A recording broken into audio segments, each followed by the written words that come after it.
This is the DRF Players Podcast. Hello and welcome to the DRF Players Podcast, show 266, the Tuesday, September 5th edition. I'm your host, Peter Thomas Fornitel, back with you from the Brooklyn bunker once again. The caravan from Saratoga Springs arrived late last night, about 1 a.m. Got the nice Angel parking space right in front of the house, which was nice because you need all the lift you can get when you're me, and it's this day. Annually, the worst day of the year, the day at which we are farthest from a day's racing at Saratoga. I am joined today, as usual, by world traveler, television star, the people's champ, Jonathan Kinchin. JK, what's going on? Yeah, my TVG debut, I think, is coming up in the next hour or so. I'm hopeful that I don't say anything stupid. I know my shirt's going to look cool. I'm really nervous. About. I know you haven't done a lot of TV, but I know you've been around a lot of productions. I've done enough. In general. Yeah, I've done enough. They made me do these things called hero shots, where essentially they make me like they're like trying to like hype me up. Like, okay, look like a badass. Like, okay, look down and then look down like you're looking at the form, and then look up and stare at the camera and give us a hard 3 count. Like, so I'm a little bit nervous that that's going to come off a little. I can't wait to make fun of you about that. The hero shot, I can see it now, just sort of, channeling The Rock or something, standing on the turnbuckle, head turned to one side, nose up in the air. Can you smell what JK is cooking? Well, we're going to do the people listening live a favor, and we're going to finish up here, and this is for me as much as anybody else. We're going to finish up here today at 5 of the hour so we can all watch the debut of Win Play Show. It's on TVG, 4:13 if you're on Time Warner in New York. Check local listings elsewhere. And I just set the DVR to record them all. Hopefully it'll be new episodes only, so you won't be clogging me up there, JK, and causing Perrin's recordings of PJ Masks and the like to not get recorded. But hopefully, are they doing one a week? Like, how is the schedule? How is it unfolding? I actually don't know. I know there's an episode on like 3 times today on their Twitter. There's like a schedule. I don't know when the new episodes are going to go. That's what I'm not sure if they're going to bang it all out in 1 week. I wouldn't think so, but I think it'd be the standard TV model of an episode a week. But do a little bit of research on that so we can help plug them. I think that you got to let your producers know that Win Play Show is going to get the DRF Players Podcast bump. So they got to be prepared for all these excited people watching along. Now, obviously, no spoilers, but you were back out there. You were filming this weekend. How did the final, a spoiler-free preview of how the final weekend of filming went for you out there? I had a good time.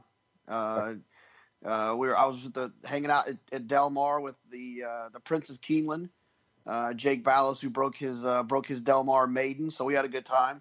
Our friend Jason Avila came down and hung out. So it was good. We had a really good time and enjoyable into the summer of cross country ventures from Saratoga to Del Mar. I feel very fortunate to be able to enjoy both of those places as much as I got to this summer. We had a question actually about Jake Ballas that came in from a listener who was curious to get the story of why we call him an everyday player. This is as good a time as any. I have no problem being slightly self-indulgent given that it's the worst day of the year and I need to entertain myself as much as the audience over the course of the next 50 minutes. But why don't you explain the story of how, and you can, while you're at it, explain the whole Prince of Keeneland thing. All right. Well, it's actually both TVG quotes. So I was going to play in the Keeneland tournament in the fall, I think maybe last year. And it was my son's birthday, so I couldn't go. And so I told Jake, I was like, Jake, why don't you just play? And we'll just talk from the phone, and you can play in the tournament. So he signed up. He played. We hit like the first race or two. We were in second place really early. but it was his name on the leaderboard. So I think Todd Schrupp from TVG was like plugging the contest like in between races and said, Jake Ballas, all around great guy, everyday player, tournament player, owner, like whatever, and like this kind of like this introduction, and Pipes heard it, and so Pipes has been, every time he's like, Jake Ballas, everyday player, all around good guy. So we make fun of him for that. And then at some other point on TVG, someone joked and called him the Prince of Keeneland. So we've just taken those quotes and run with them. I love it. Good stuff. Well, we are looking forward very much to seeing speaking of TVG, how the filming worked out this weekend. That's going to be a lot of fun. And as the episodes air, we can talk about things that happen on the episodes. If you have questions for JK about the show specifically, or really about anything else, feel free to hit us up. What should we do on the show today? I will say this before we go. One of the things you'll find out, hopefully, I'm not sure how the editing's going to go or whatever, but we got about 10 minutes to talk to them for every race. And it was very, like, the producer sat there and listened to our entire conversation. And if we said anything more than handicapping advice on exactly how they should bet the situation, they would like shut us down. So I will take full responsibility for the handicapping, but I will not take full responsibility for some of the betting decisions. Interesting. Well, we'll see. We'll see how it goes. Very much looking forward to it. Let's talk about some racing before we get into some of the questions we have, JK. And then we can talk also, just it would give like a little bit of an overview of the meet. But let's start with some specifics. Did you have it? I know you were out there. How closely were you monitoring Saratoga over the weekend? Yeah, I mean, I saw the stakes. I didn't see a lot of the undercard. I mean, I saw most of the undercard racing, but not all of it. So I should be able to participate in all conversations that. But obviously, Gun Runner is probably the highlight, the one that deserves the most attention. Yeah, let's talk about that. Now, I want to know, give me your thoughts on the performance overall, and give me what your thoughts on the performance were a quarter of a mile into the race. Well, I thought it was interesting that, that he ended up sitting off horses. I was hopeful that there would be a scenario in which that would work. I didn't, my fear was when I talked about maybe liking Rally Cry a little bit, that Flo would be way too conservative and, he would be going 49 to the half. I was a little nervous about that. So, I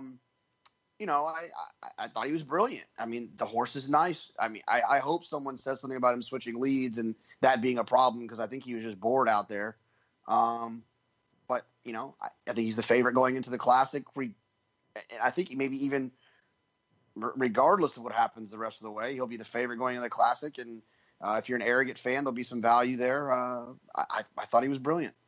Were you happy to see him rating kindly off of the pace set by Neolithic, or did you want to see Flo be more aggressive and be the one out there setting those fractions? Fractions were extremely honest, right? 23-1, 46-2, 110-2.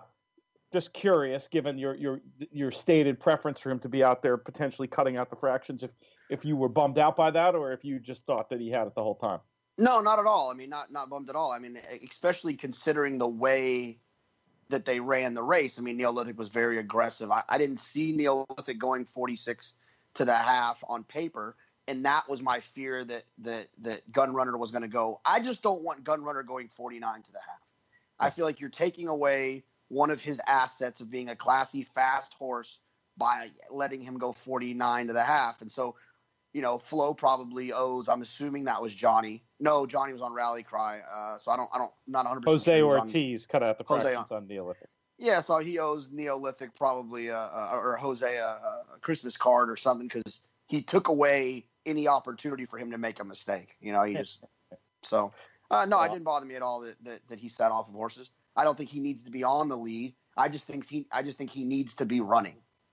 He had the classic push button horse trip, really, and that it's just so amazing when you can do what Gun Runner has shown in these last couple starts, seizing the initiative when it's there to be seized, or sitting just off and rating kindly and exploding. I mean, you joke about Flo to any opportunity for a mistake to be made. But boy, as good as he looked, I almost feel like he could have been further back. He could have been on the lead. He could have done whatever he wanted to do, and he was still going to win by open lengths there. But I think in the best interests of the horse going forward, to be able to get that exact kind of trip to remove all doubt that he can at this point in his career rate and finish. Just a tour de force performance, and certainly one of the three horses I would put in the conversation for horse of the meet at Saratoga. And if there was such an award, the one that I would vote for sure, for the way he put his stamp on the meet. But there were some other extremely impressive performances throughout the course of the meeting. Of course, Lady Eli, who we've discussed at great length, certainly one of the most, provided some of the greatest thrills.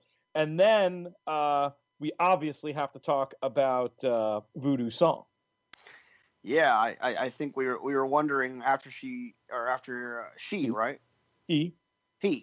won, we were wondering how long it's been since a horse has won 4 races in the summer, and I think we found like 60-something years, 65 years. Do you know who the horse? I think somebody told me it was a horse of some renown too, back in the 24-day meet days, but I never confirmed this myself. Do you have the info there? I don't. I saw it on Twitter, or maybe it was passed along to me on Twitter. Like, I think we were eating and someone said, 65 years is the answer to that question. So, well, we can look into some more of the particulars on that and send it out on social media if we don't have time to dig during the show today. But Voodoo Song getting it done in the Saranac, just barely holding off friend of the podcast, Yoshida. When Yoshida started his run, I mean, for me, it was one of those things where maybe I jinxed myself. I was calculating the money I was going to win in my head, because it looked so obvious to me that Yoshida was going to run down this horse who'd just been in for a tag and was only in the race because he didn't get in off the AEs in the state bred race, and who set this pace where he was 5.5 lengths up at the half mile. Did you have a similar reaction, or were you worried about Voodoo Song the whole time? Yeah, I mean, I was worried just because of the inside and how the inside's been playing on the turf course. And he tipped out, and ironically enough, we were filming, and the producer that I was lucky enough to work with, every time I filmed, got to know that, this is important for me, and that I have wagers working outside of the ones that are involved in the show. And they kind of go into a shot, and I look like, hey, can I watch this race real fast? She's like, go ahead. So I watched it, and right after Yoshida didn't get there, I had a pretty loud expletive, and she laughed, and then I hopped right on camera and did my job. So yeah, I mean, it kind of worked the way that I thought it would. I think he ran better with a little bit of cover and something to run at. Our friend Nick Tamaro thinks that he needs to be let run in a race about 1 1/16 or a mile, and we haven't had a chance to really see him do that yet. You're talking Yoshida. Yoshida. So I thought he ran well. What do you mean by that let run, and is that suggesting that the 1 1/8 was too far? I'm not sure what Nick meant by that. I think he means I think Nick, and this is Nick's opinion, so I'm going to try to phrase it for him. I'm assuming what he means by that is let run, like aggressively be ridden in a race that's like 1 mile or 1 1/16, rather than rated in a race that's 1 mile and 1 1/16. But his real advantage would be to kind of go on with it in 1 1/16 race. I mean, maybe even potentially be on the lead. And maybe that would be the race he excels at, the distance he excels at the most. I mean, his race at Keeneland was probably one of his most impressive. Arguably that one or the one at Pimlico. But the one at Keeneland, he was on the front end. So maybe there is something to Nick's idea.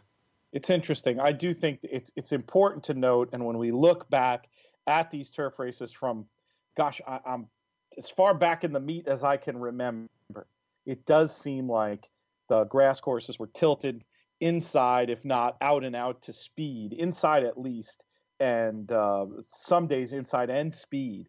and that when these horses come back on fall ground, reopposing, I'm going to be downgrading the ones that took advantage of those advantageous positions and looking for horses who were coming from off and or were wide. Yoshida did save ground, as I recall, in this race. It was really just a question of he just couldn't get there on a course. It seemed like it was tilted towards the inside, but certainly interested, continuing to be interested in Yoshida going forward as a horse. How about you? What do you think going forward with these Saratoga horses? Do you agree with what seems to be a lot of folks on Twitter, Nick, who you mentioned before, Andy Serling?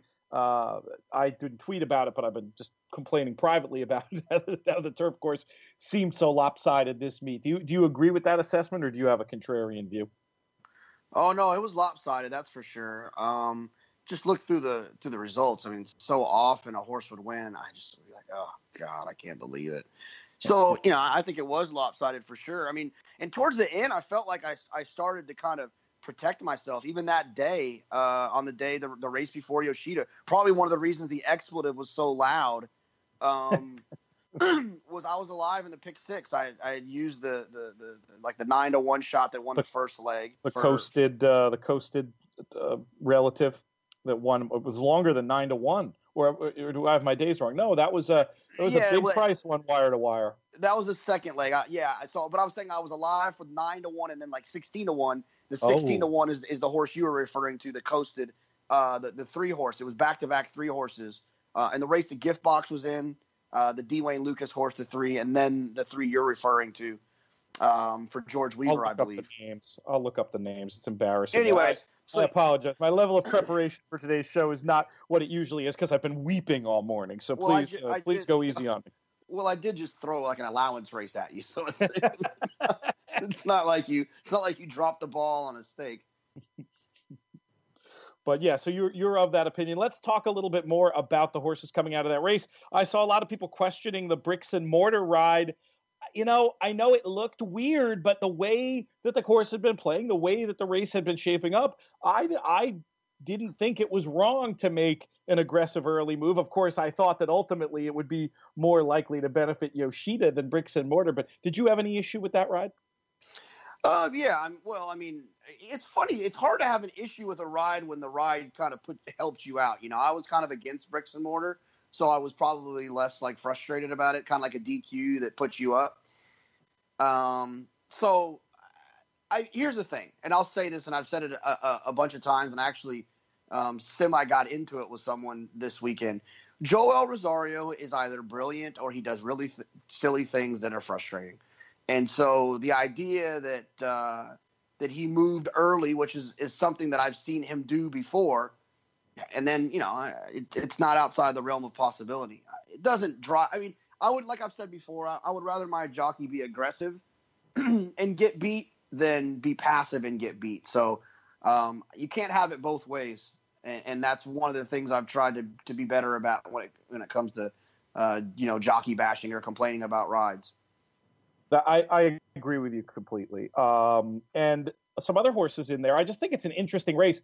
I wouldn't be surprised if we end up hearing from Rocketry, who maybe wants to go longer, but I think has some real quality. And also of course, I've now clicked off the chart, the Catherine Day Phillips horse, for whom maybe this was a case of too much too soon, Mr. Haverkamp. That's a horse that I would also look to in time, getting more experience, especially with her training style. She's willing to be aggressive with them as a 3-year-old, but they tend to train on and keep getting better. So I think there's, no fewer than 5 horses I really like who ran in that race. We always talk about, and we talk about bias a lot on the dirt, and we actually had a question about bias that we can maybe address later. But I think it's important that people don't forget that the turf bias was pretty pronounced, and I would take notes to just fly back through those turf races and find horses that were on the outside and off the pace. And if you could find a horse that was closing outside into a slow pace, I mean, I can't think of a better bet back opportunity at Belmont or Keeneland than you'll get with a horse like that. Which one are you thinking of specifically? No one specifically. I'm just saying in general. Just in general. I would go back through the meet as a whole, and I didn't make sure you have those horses noted. Identify those horses, and watch how they run back. And also, the converse is to downgrade horses that won wire to wire at big prices. Like we've talked about before, the board is typically right, especially at a place like Saratoga. And if a horse wires a field and wins by 3 that was 20-1. It's a pretty gosh darn good indication that the track aided that performance. Something was maybe tilted in that horse's favor. Well, good news is, tool like Formulator, you can go back, you can watch replays, you can study charts, and you can put your notes right in there. Also, I think that the DRF Stable Mail is a tool that could help you with these horses. And going forward, hopefully on some fairer turf courses, hopefully that's a way to find some winners. And of course, we encourage everybody to do the work themselves in this game.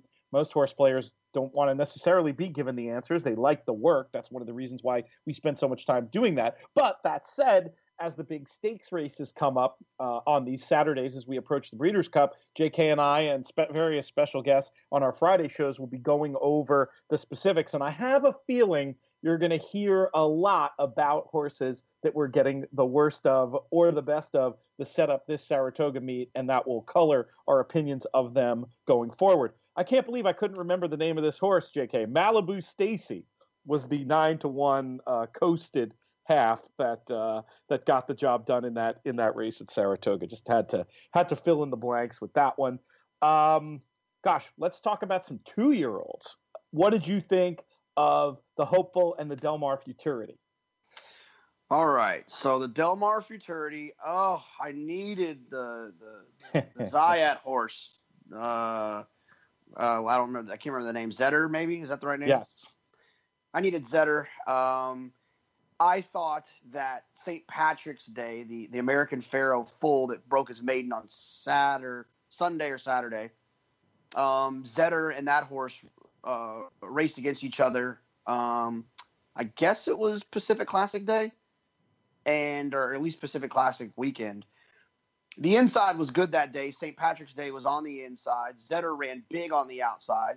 I was excited to have an opportunity to bet him. I used Tatters and Riches as well. And then the Mick Ruiz horse just blew me away. So it looks like that might be a nice colt. No offense to Mick Ruiz, but we'll see if that training will see that horse carry on further along the line. We'll see. But I think Zetter's a nice horse out of that spot. And Tatters to Riches, I actually heard racetrack gossip that they didn't care about that race. They were going to take that horse back, make him eat dirt, and make one run, and they were going to move forward. And when it comes to the 2-turn situations with that horse, and that's exactly what they did. They rated the horse, he ate dirt, and he didn't run. So I'll give him another shot when they stretch back out to 2 turns. All right, just to underline some things, the winner is Bolt Doro. The second-place finisher who made the lead in the stretch before getting taken to the woodshed by Bolt Doro is Zatter, actually, with an A.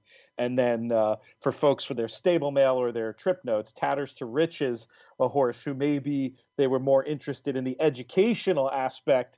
Not that you ever don't want to win a Grade 1, but sometimes there are other goals, and the idea that was more of an educational run, certainly something that I love to make notes on stuff like that, and they sometimes end up being right.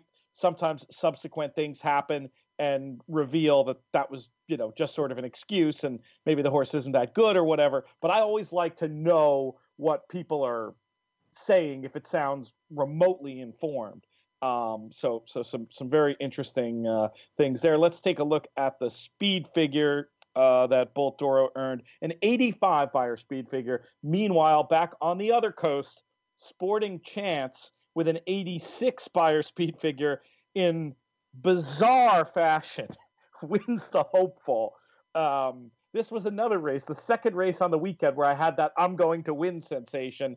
This was in deep stretch when you could see Sporting Chance getting out to the point where he almost dumps Saez. Some really good horsemanship to stay on, let alone keep the thing running to the wire to continue to get up a neck over Free Drop Billy and Give Me a Minute, the well-fancied maiden for Dallas Stewart. My note on Give Me a Minute in the paddock was this horse wants even farther than this. I thought the race would set up, but give me a minutes one. I'm really interested to see what happens around 2 turns. Free Drop Billy, I thought it was very notable, was getting hot in the paddock, like pretty much washed out going to post. Did not affect the way he ran, I don't think. I mean, some horses can go through that routine and they still fire their best shots. A horse like Shackelford comes to mind from the same trainer, right? So Free Drop Billy, somebody who I'm not going to worry about it if next time he's on the track he's starting to sweat. Sporting Chance gets the job done. It's impressive. D. Wayne Lucas with yet another hopeful. And then after the race, I just think to myself, like, when am I going to learn just to use this guy's horses in this race? He just wins hopefuls. What did you think of the performance of Sporting Chance and all the rest in the 113th running of the Hopeful, JK?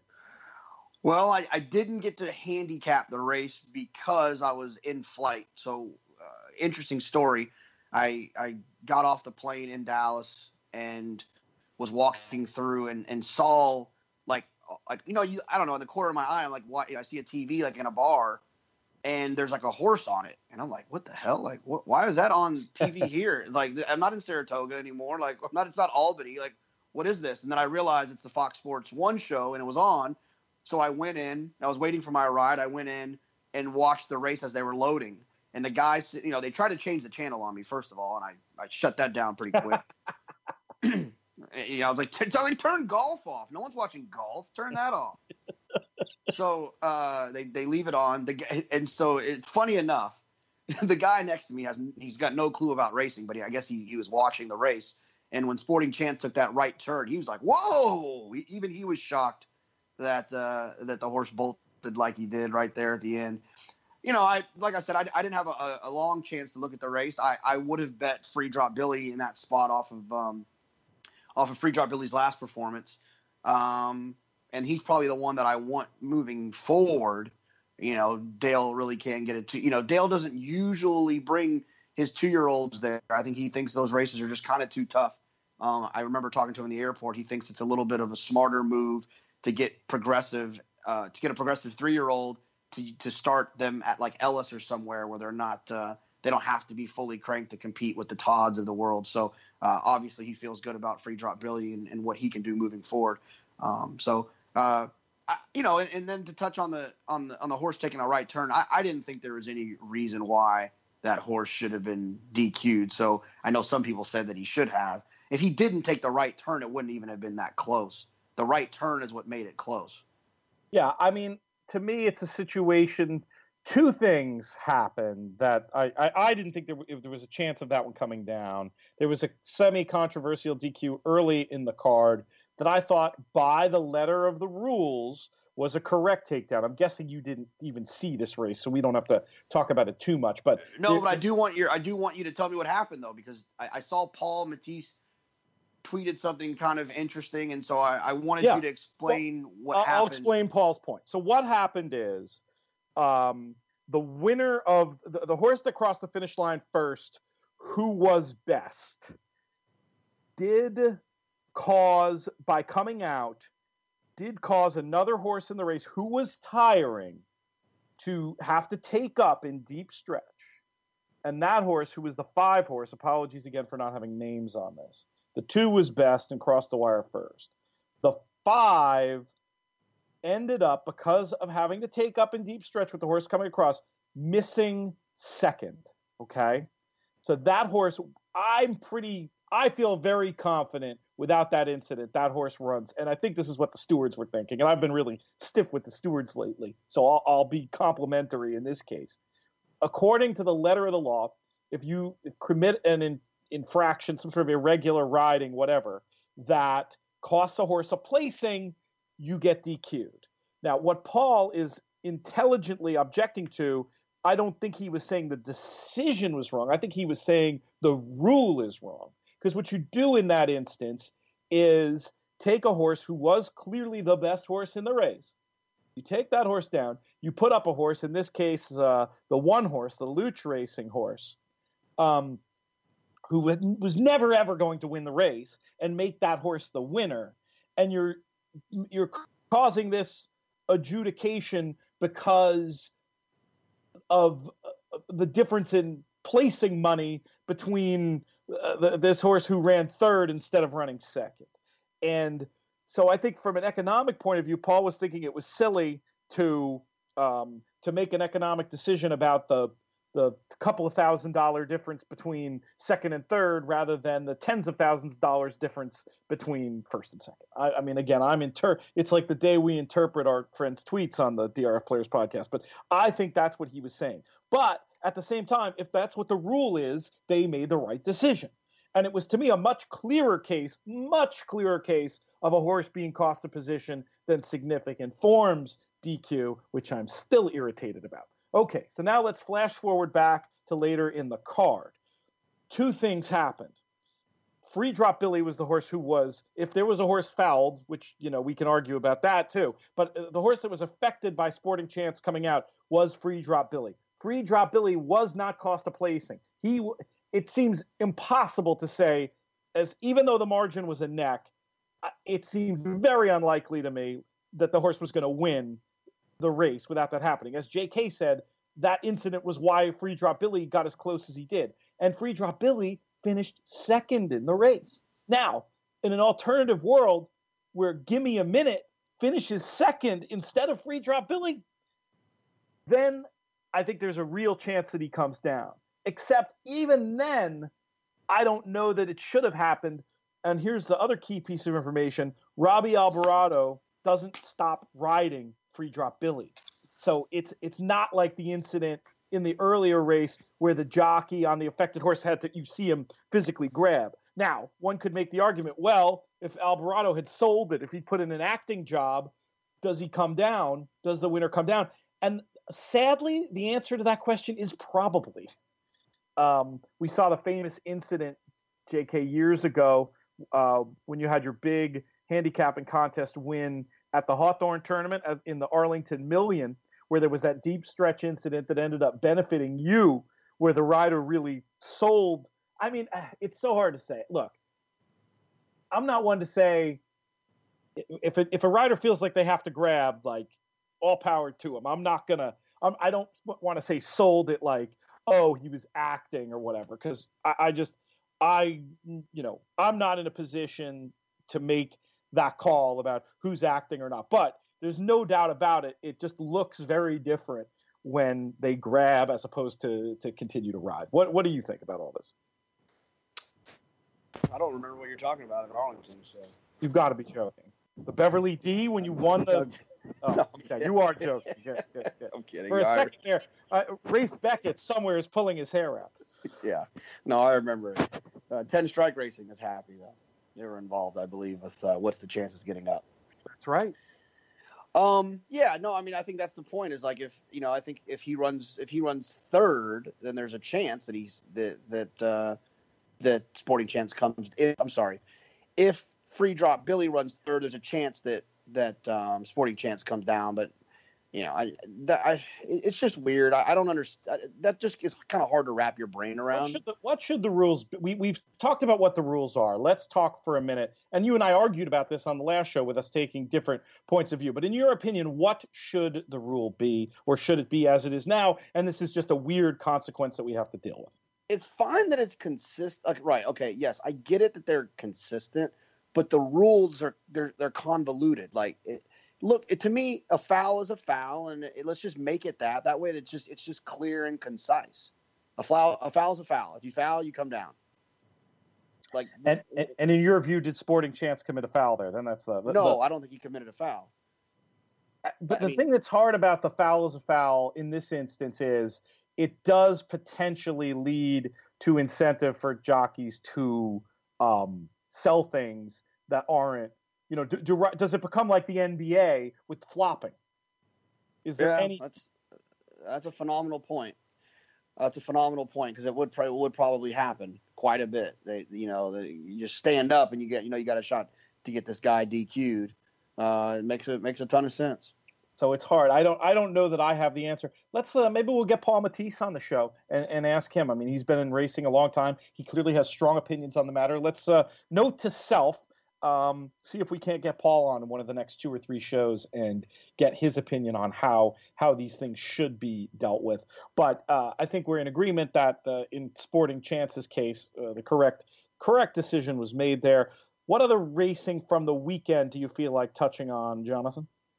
Oh man, I'm telling you, I've watched so many races I can't even remember. Let's see what else did we have? We had the good stuff at Parks. We had Pavel coming back and finding the winner's circle. We had the Turf Monster down there with Pure Sensation doing his thing. We don't have buyers available for those yet. What else did you see at Del Mar? Anything else? Any performances that made you think, hey, this is one who I'm going to be interested in come Breeders' Cup time? Oh, geez, I'm trying to remember. There was 2 turf races. I'm going blank on which ones they were. We had the Del Mar Derby with Sharp Samurai and the 92 buyer speed figure. Anything there? Well, you know what we can talk about. I mentioned it earlier.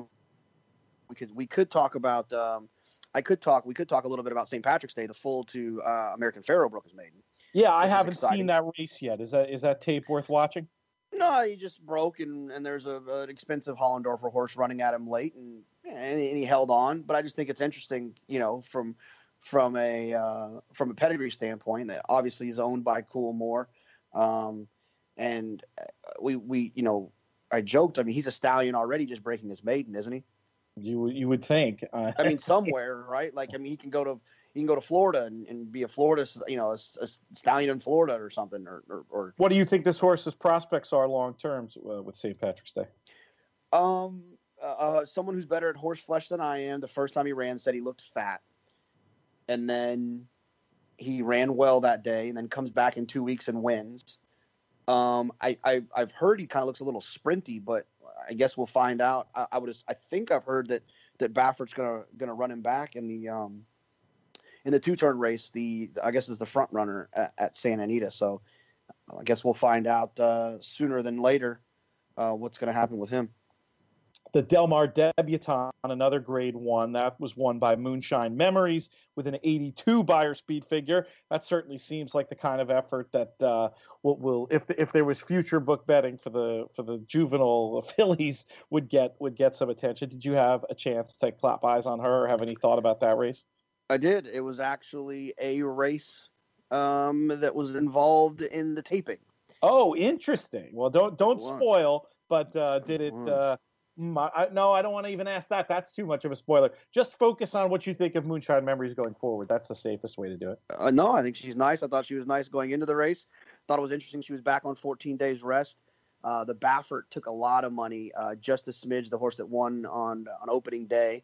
And then the D'Amato horse that beat the Diamonds and Pearls, that $1 million filly that Baffert had in their previous stakes race, took a lot of money as well.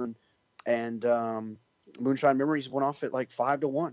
And I thought she would be much shorter than that with the buzz around the track. That can kind of happen. People are like, oh, I like this today. I like this today. I like that today. Everyone seemed to have liked that horse. So very square. She ran well. She ran really well. I had another note from Saratoga that I just found. Had the pleasure of having Steve Bick and Sean Clancy on the Naira Bets show that I did all summer on Saturdays from 11 to 11:30. Thanks to so many of you for coming out and saying hi and checking it out. But it was really cool to get, Steve's great. It's fun to role reverse him and be the one asking the questions and getting him fired up about different handicapping things and Saratoga topics going forward. If you're interested, you can find the replay via Periscope. I did it from my At Looms Boldly Periscope feed. You can check out the whole thing. Sean Clancy, the other guest, somebody who I loved having a chance to catch up with about racing. He's so busy. I'm so busy up there, and he's so busy up there, obviously doing the Saratoga special every day, that we don't have enough time to sit back and talk about horses. And I thought that the horses he gave out as his spot plays, neither one won, but both ran really well and are interesting going forward. Again, you can check out the replay if you want to get the specifics on that info. But he also right after the taping of the Periscope ended. This one I'll give it to the listeners because it wasn't part of the Periscope feed. We hung out after to talk about the Glens Falls. We didn't quite have time to get there because of everything else we were talking about. And he mentioned an interesting conversation he had with Bill Mott about Harmonize. And Mott, the idea was that Mott believed he'd been running her in the incorrect spots and that really what she wanted was more distance. And certainly ran that way with the 98 by her speed figure in the Glens Falls. And something interesting to think of going forward, that you can really maybe look at that race as a new level of ability for this filly, who I know we've always liked. And the idea that maybe she hasn't been doing exactly what she wants to do and can continue to develop and thrive. I thought that was a great idea. Hopefully some of the folks that were there to overhear that at the end were able to make some money out of that. I know it was a very dramatic and crazy finish, run nearly in the dark with Grateful just getting done on the line by Harmonize in that race. Did you have any skin there, or after Yoshida were you just totally focused on Del Mar? Yeah, I was totally focused. I was dead in the water in that one and running around trying to wrap up some filming stuff, and so I didn't even get to see the race. Oh, well, I think it's worth watching. As a Harmonize fan, you should check it out and see if you have any thoughts going forward. The trainer title at Saratoga. We should talk about that real quick. Were you following that amazing drama going on the last few days with Brown and Pletcher going back and forth, aggressive dropping, both of them obviously meaning a whole lot for to have that trainer's title, with Pletcher eventually, as at the beginning of the meet would have been a pretty big underdog, prevailing and holding on by one victory, largely because is the horse called Your Song that was dropping out of the test for Brown, a literal 1-5 shot who looked home in the stretch, getting run down in the final yards. Can't have been fun to be Chad for that one, but a great back and forth race. Just two incredible performances by those trainers, all meet at Saratoga coming down to the very last day. Were you following, and what did you think of that whole deal? Absolutely. I was watching. I thought it was very interesting. I almost tweeted, I just didn't because I thought the optics wouldn't be good, but I'll talk about it on the show. On Saturday, I was going to tweet the video of that we've talked about Chad yelling, "Don't hang." Somebody made a GIF of that, JK, that's been making the rounds on Twitter. It is, I mean, it's phenomenally entertaining and awful. Whoever made this thing, capturing the perfect moment with the poor child crying as he screams at the TV. It's kind of terrible, whoever did that, but I give major points for entertainment. I was gonna send it and then put in captions, "Don't rain," because I think it could have looked like you said "don't hang," but I think it would look like "don't rain," because unfortunately I think the rain and the off the turf really messed up his chance to try to get that thing even. He lost a lot of live turf horses, I think, on Sunday. Days run together. I think it was Sunday. Yeah, it was Sunday that was pouring rain. I'm just happy there's no GIF, and let's hope to God there's no GIF of me rooting in Mayweather, because it's going to make that'll make Chad look great. Let me tell you, if he could ever see that nonsense. But yeah, it definitely added some fun drama to the weekend. And while I'm sure he's disappointed, I mean, geez, what another meet he managed to have. Those guys, I mean. The Ice Cream Man actually made an interesting point to me early in the meet that I think is worth repeating. And the idea is the opportunities available, those rare spots you can find where you can beat those guys, especially when they have a horse who's well fancied, and trying to not being afraid to be aggressive in the rare events that you don't like their horses and have a strong opinion on somebody else. I thought that was a smart way of looking at the world. In other words, if it's an open race and you don't have that strong of opinion, you're playing multis, yes, you're going to use the Chad, you're going to use the top. But when you can find those opportunities, especially maybe where one of them has one and the other has two, and their names are everywhere in the program and they're going to catch so much money.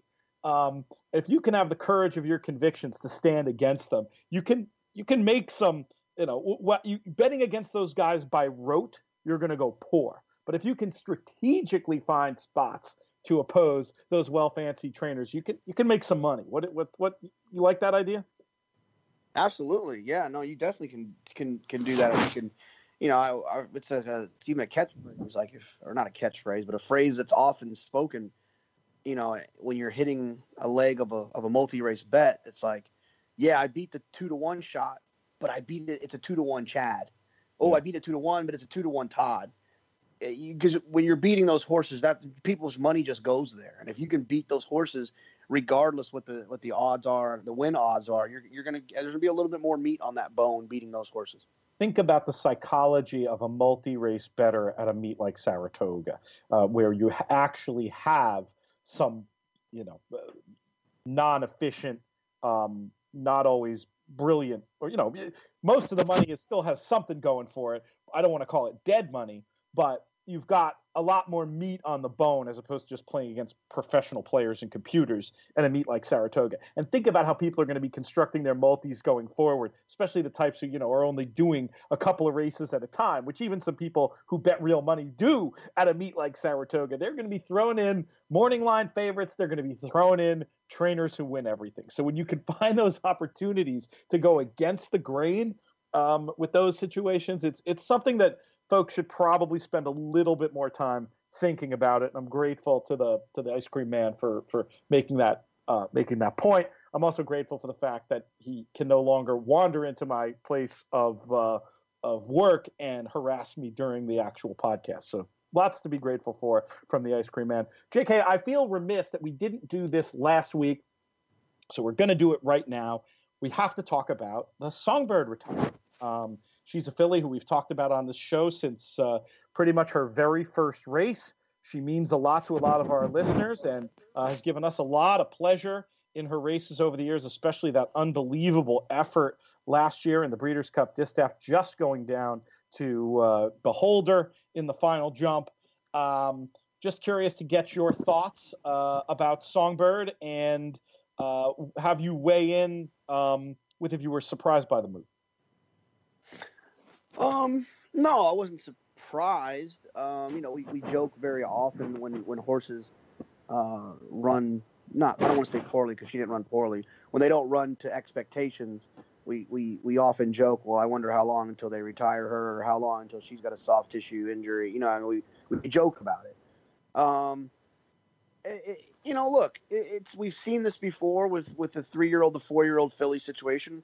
Another great one in Rachel Alexandra was pretty much the same thing. She just wasn't the same at 4 as she was as 3. And so what's the point of putting her out there? And like we've said before, if she couldn't win that last race, with those fractions on a track that she likes, at a distance that she likes, with no layoff excuses, maybe it's time for her to go on to her next career, which should be an exciting one. I think that like Rachel, she had brilliant speed. She could go long. She won it too. A lot of things that I think would point to her being a productive broodmare.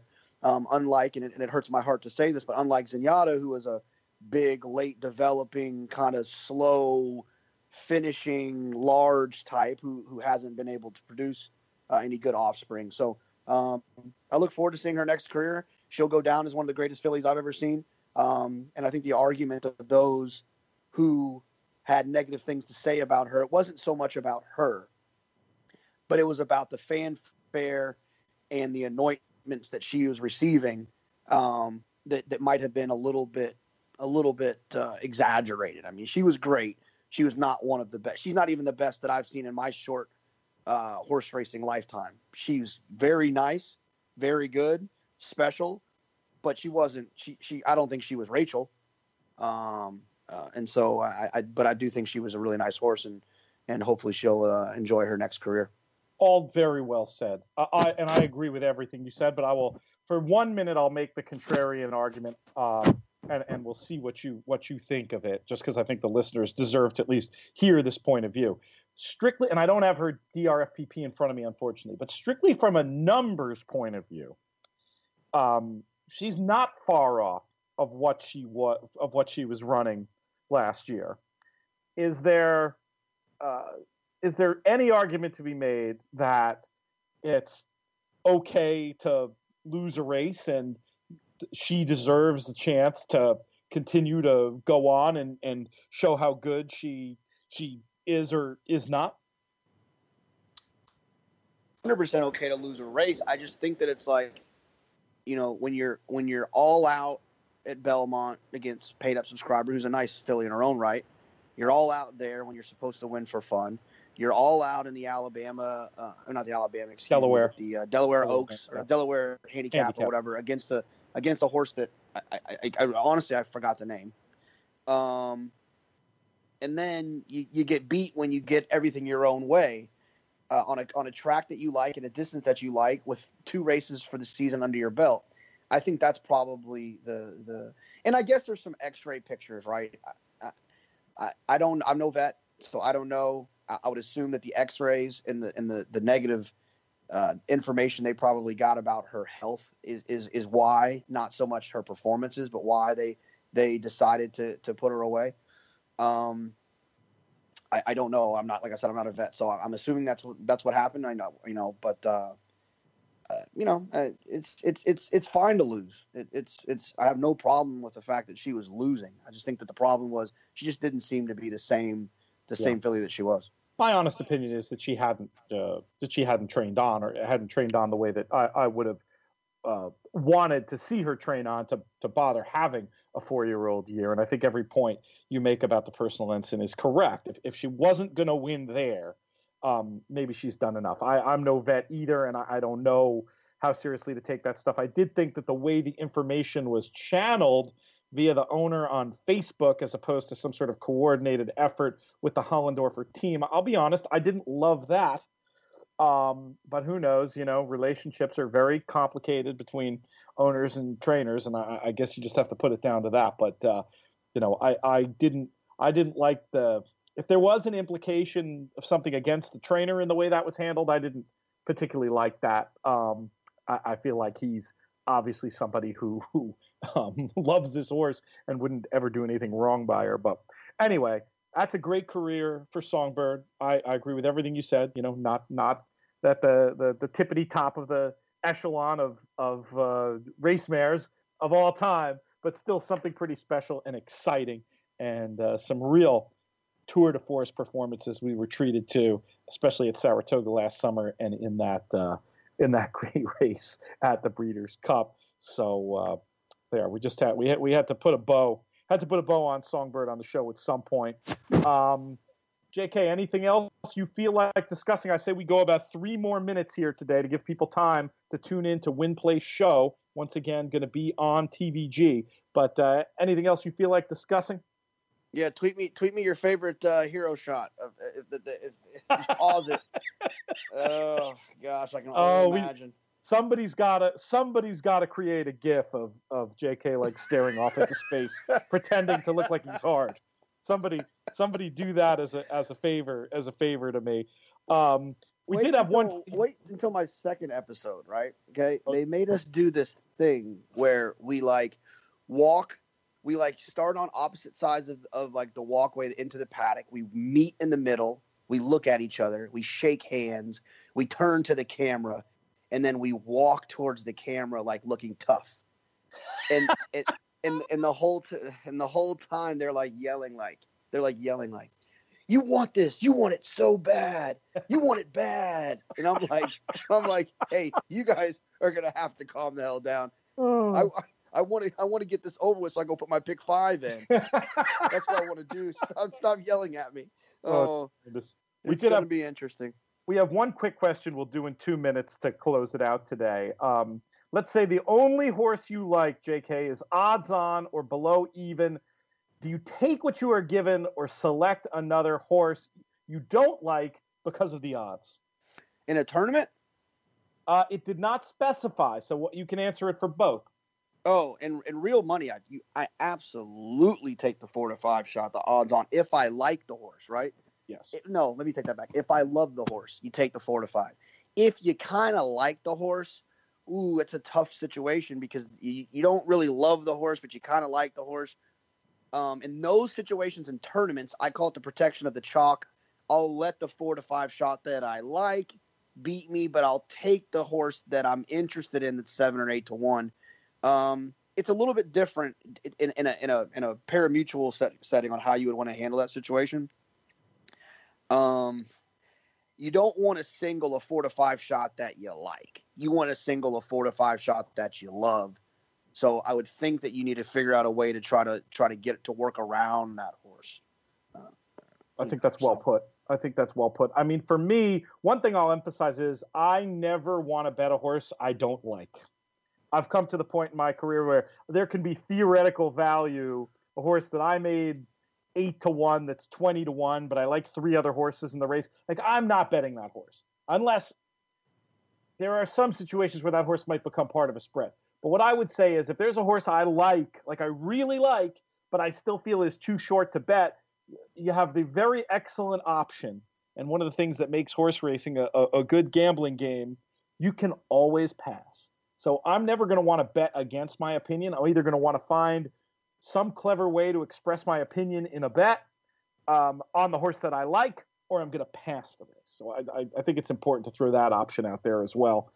Any further comment on that one? No, I think that's the way to go about it. All right, we have come to the end of this edition of the DRF Players Podcast on the worst day of the year. Thanks everybody for tuning in and providing an audience. It definitely helped motivate me. I didn't think I was going to be able to do the show when I woke up this morning, basically just wanting to hide under the covers and just get through the next few days before I can, stop being such a baby and get on with life and start getting excited about upcoming trips to Woodbine and Keeneland and places like that. But I always need a day or two to mourn the closing of Del Mar and Saratoga, but of course, especially Saratoga for me. I want to thank Jonathan Kinchin. I look forward to doing some screen caps of hero shots. Send us your favorite one out on Twitter. I'm at Looms Boldly. He's at UT Big Hair. Thanks again to everybody involved, especially producer Craig, too, for pushing all the right buttons and helping out with the show behind the scenes. I'm Peter Thomas Fornatel. We'll be back on Friday. May you win all your photos.